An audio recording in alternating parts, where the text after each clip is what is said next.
The unique gift of highly sensitive individuals, transforming overthinking into a lucrative strength. In social interactions, we often feel like travelers carrying a transparent crystal sphere, each gaze from others refracting light through its delicate surface. This innate emotional sensitivity allows us to perceive the world's nuances with striking clarity, yet it also leaves us vulnerable to 1,000 subtle wounds.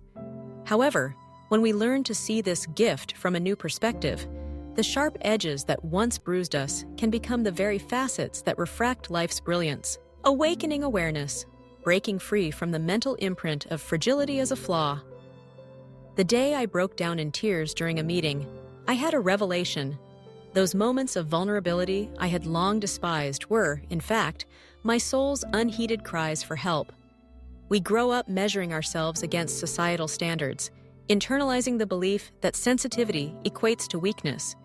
Yet, in the grand narrative of human survival, it was the highly sensitive individuals who first detected threats, safeguarding their communities.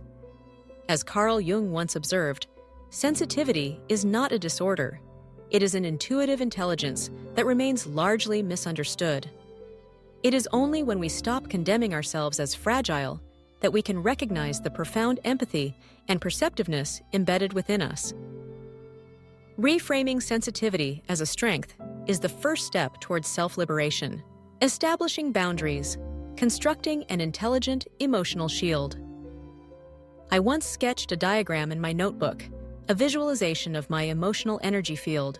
At its core stood my innermost self, encircled by adjustable layers of engagement with the world.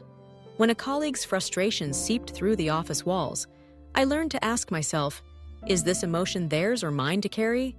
Traditional Chinese medicine teaches that when one's internal energy is strong, external disturbances cannot invade. Similarly, constructing psychological boundaries is not about emotional detachment, but about transforming excessive empathy into intentional, selective care. Ironically, it is through this restraint that we deepen the quality of our attention to the people and experiences that truly matter. Sensitivity, when refined, enhances our ability to forge meaningful connections, harnessing strength, translating perception into creativity. During a strategy meeting, I noticed a fleeting microexpression on a client's face, an unconscious hesitation. Adjusting our pitch accordingly, we ultimately secured the deal. That moment of insight crystallized a profound truth. When directed purposefully, the very sensitivity that once overwhelmed us becomes a powerful tool for recognizing opportunities. I began transmuting my overactive mind into creative output. Sleepless nights of overanalysis turned into essays, while a client's momentary pause transformed into actionable business intelligence. Just as Van Gogh translated his acute sensitivity into masterpieces of light and motion, we too must find a vessel to channel our gifts. Sensitivity needs an outlet. Creativity is its natural home. The art of integration, achieving dynamic self-balance. Even now, I tear up while watching documentaries, yet I have also learned to wield that same depth of empathy as a tactical advantage in negotiations.